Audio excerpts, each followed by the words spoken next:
And in the world of tech and AI, there is no cessation. And with us to talk about tech is the leader of the Luxembourg Tech School, the founder, the creator, the visionary behind the Luxembourg Tech School, which is now celebrating 10 years. It is Sergio Coronado. You have many, many titles that I could reel off: professor, doctor. You have many hats that you wear, CTO, etc. as well. But you're here in the capacity of being the founder and visionary behind the Luxembourg Tech School, which has really, really made a mark for itself on the Luxembourg landscape of how to educate young people. So welcome. Thank you, Lisa, and happy to be here. Also, Happy New Year. 10 years is quite amazing on this non-profit initiative to help in Luxembourg education. That's something we never planned for. We started with this idea of how we could help the education assistant to bring a different way of looking tech in education. How kids and teenagers really understand that tech is there to solve societal and business process problems, and it's not about just learning coding. So how we can excite the future generation into use tech for good and to solve problems. And to reduce it just to the word tech is too small, far too small, because the way in which you educate is quite unique as well. It's all project-led, and the projects are specifically chosen to echo really important topics of the day, like, to reel out a few: cybersecurity, space resources, emerging tech, fintech, AI, of course, and game development. And there's more besides that as well. So you really thought about what to teach. But let's just focus firstly on how you teach, because for you it was very important to flip the classroom on its head. I think it all happened for personal experiences. You try to replicate what helped you at some point in time in your life. So I haven't shared this to very open, but myself, I have this unique opportunity when I was a kid to experience many different domains. Music, sport, languages, travel around the world, and tech. So I had this opportunity when I was very, very young to learn coding, and it happened through my father, who's found that there was a school open next to our house. At that time, it was a newspaper. There was no internet. I mean, many centuries ago. I do remember. I was in the same century. and he came with this. Oh, look, this is coding school here. You wanna do that? And I said, no. This is for nerds with glasses. And I have a sister. And my sister said, oh yeah, I wanna go there. So anyway, you cannot say no to my parents. So I was signed into this training. Okay, you have to do this. And then, of course, I find out that I have the capacity to learn coding. That my brain works for that type of logic, and then I love it. You just said your sister was more excited than you. Yes, and then she hated because she's more an artist part. But then she also found that because, as I said, we have multiple exposures. So what I learned, or what I realized after many years, is that exposure is critical for education. The more you are exposed to different domains, to different methods, tools, means, you have the opportunity to find out what you are good at and what you love to do. And then, of course, come the development. But if you don't find that early, then you don't take that advantage, especially at early ages when our brains, in terms of development, are critical and fast development. So one thing is the exposure, and your parents sound wonderful people, to have the opportunity to try many different things, many domains: sport, art, tech, whichever it may be. The other is the educator and what they give you. Another part of it is how does your brain work? You said that your brain just automatically took to coding. Your sister's, it didn't work out so well, even though she had the enthusiasm to start it and she gave it a try. But the other part of that puzzle is the educator's enthusiasm. Yeah, so actually it's part of the same story. So when I joined this coding school at that time, I was very young, so I was a kid.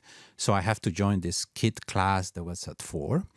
And then the coach there, the teacher there, find out that I was skillful for this coding. So at 4 p.m. in the afternoon, or 4 years of age? 4 p.m. in the afternoon classes. Yeah. I was 12. so he find out, I don't remember his name, of course, but he find out that that I have skills for this. So he told my parents, okay, after the class, I keep it with me to give him more content. Okay, so he was crucial on specifically on that. So he spent the time with me between the kids class and the adult class, teaching me coding, and then I was joining the adult class, and then he was driving me home.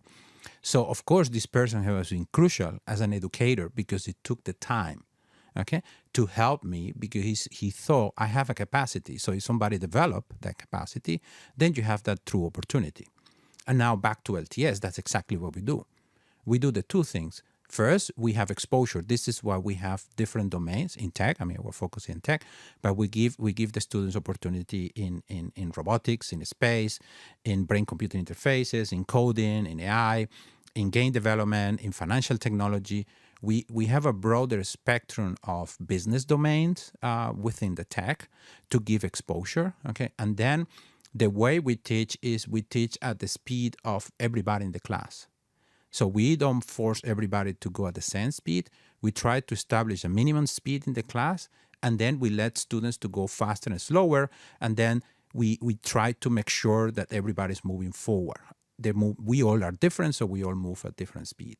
So that's kind of one of the secrets of our training. And then the other one you mentioned, that is everything we do in the class is about things that you build. Mm-hmm. Okay, it's not about what other part of the educational system use that you learn something, you learn, and then you have an exam. For us, is you build, you create, you build, you create, you build, you create, and then you demonstrate, you show your work. And they must be so proud of it. I mean, I've seen them. I've seen this from the beginning, and I've seen what they build, and you have some real success stories.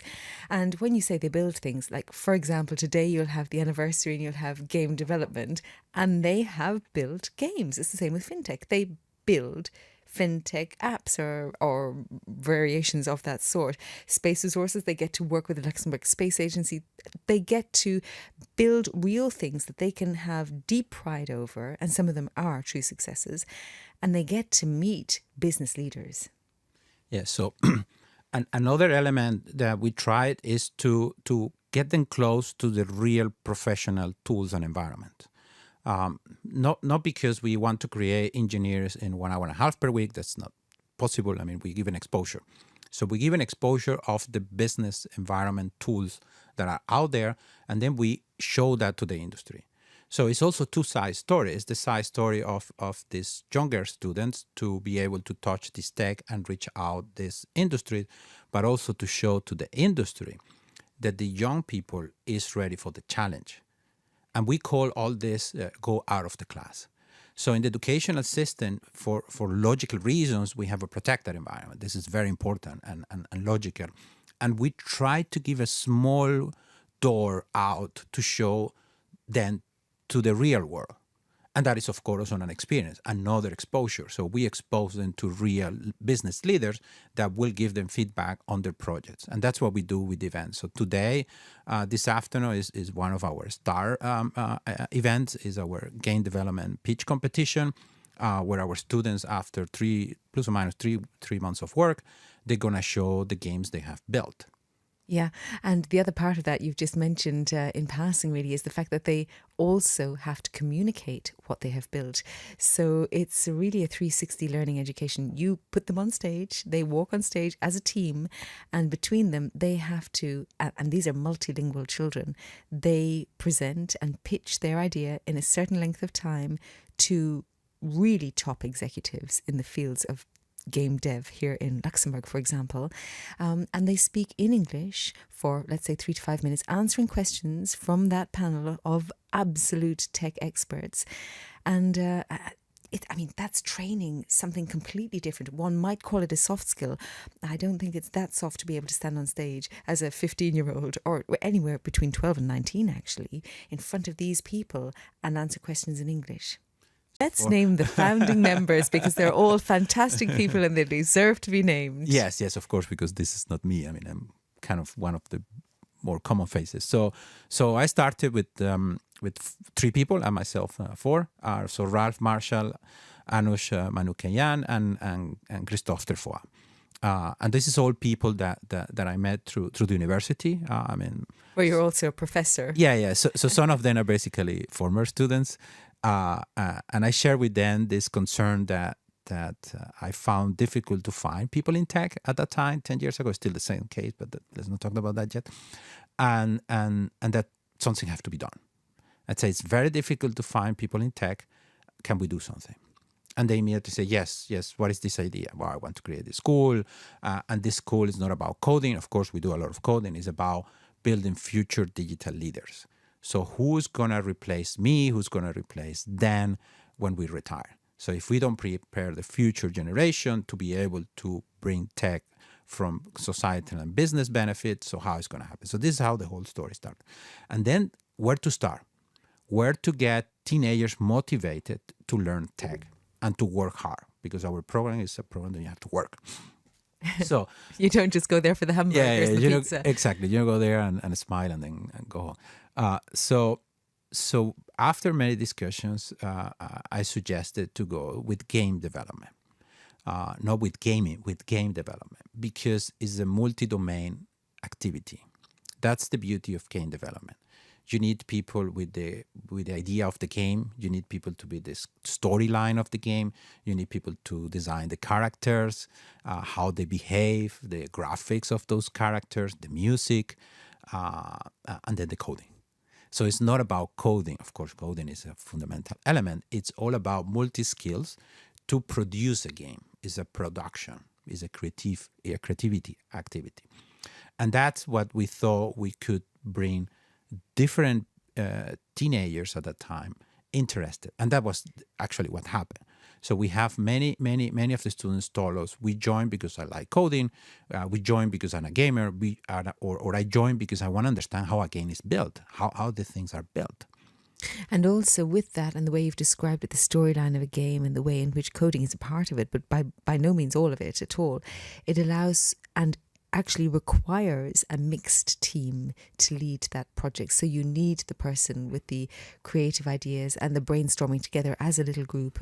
Of course, it's not just one person's idea, but it requires the fundamental differences within a team. Yes, so that's exactly the core of game development. And when we ask the students after the first year for feedback of our program, number one, what they tell us that they have learned the most is teamwork. Teamwork, yes. You can see it. It even comes out in the pitches, actually. They're very honest and they say when things are a little bit tricky, but that's part of the story. That's part of the learning. Yes. Yeah. That's really part of the learning, to get on with people that are, not like-minded sometimes. Yeah. And that's what real life is. It's what real life is. When we go to work, that's what we have to face. The other one is project management, because that one is, I laugh a bit, but it's a reality. They start telling them, I should have planned before. I should have started working early, because we know that last night they were trying to finish their games. Literally last night, because they have to literally present them today. Yeah, and some, we have seen this, some are even this morning, they arrived there and they're still trying to fix things, like real life. Like real life. Nothing like a deadline. The other thing that you do provide to them, apart from the termly project-led ambitions such as fintech or game development or whatever, you have hackathon weekends, and these are exceptional experiences where they all go together for a weekend for a certain purpose, and they really do come out with something fantastic, and it's also incredibly bonding. So hackathons are a very important business tool, also societal tool, to in a short time trying to figure out possible solutions to a problem. And that's what we teach in that scenario. So they come together. We're doing a weekend for practical reasons, but basically it's 2 days of working only on a problem as a team. So we create the teams. We give a spectrum of a problem for them to come with an idea, how to solve that problem. And then they are challenged because they have to come with a working solution. It's not about come and show me a PowerPoint. No, you have to show me a running app, or a running system, or a running solution for example in the fintech. So it's not about just having an idea or an idea of how to solve it. It's about provide a solution. And why did you come up with the idea of adding hackathons to this learning experience? So there are always different reasons why you come. So I tell you the true story. So I like the truth. yeah. Always. So the first iteration of the hackathon is on the financial technology module, fintech, which is at the end of the program. And at the end of the program, it's very difficult to get their attention because of the exams. So in the last module, we don't give them a project that they start from the beginning to the end because they have so many other activities. So we said, let's change this experience and get where they are at the end. They finish already the classes, and then we have them with full attention over a weekend. That is the true story. Oh, that's wonderful. The true idea. story, it was a logistic decision. Well, it's a brilliant idea for many ways because it's a wonderful end to their year of learning. Yes, yeah. And I have witnessed what happens at the hackathons, and they are fully invested in the project, but they also have great social bonding times together and between the teams as well. You put in the element of competition always as well into this, a little bit of competition, nothing like that to kind of push on a project either. A competition and a deadline, those are the two. Yes, that's life. It's life. That's life. And then they also have, the food trucks outside, Yeah. and it's a great atmosphere. Yeah, yes, I mean, we have done many of these hackathons because we do at a different level now. We also support other entities doing hackathons because the tool is very powerful to find solutions in short time. The experience and the bond is super. I mean, we have students that they even create companies after our experience with us, and they understand how this short time deadline competitive help them to potentially have a solution, a product, an idea quite mature. And that is what helps. And even, I mean, some of iterations, the students have done internships in companies with their work. They have made many different spin-off of those experiences. And actually, from the hackathons, not just for fintech, but also the game development, there are success stories. There are some standout student projects that have gone on to be developed. Like the LTS, there's the Digital Brain, that was an immersive experience. And then you've got Sicher am Internet also. Yeah.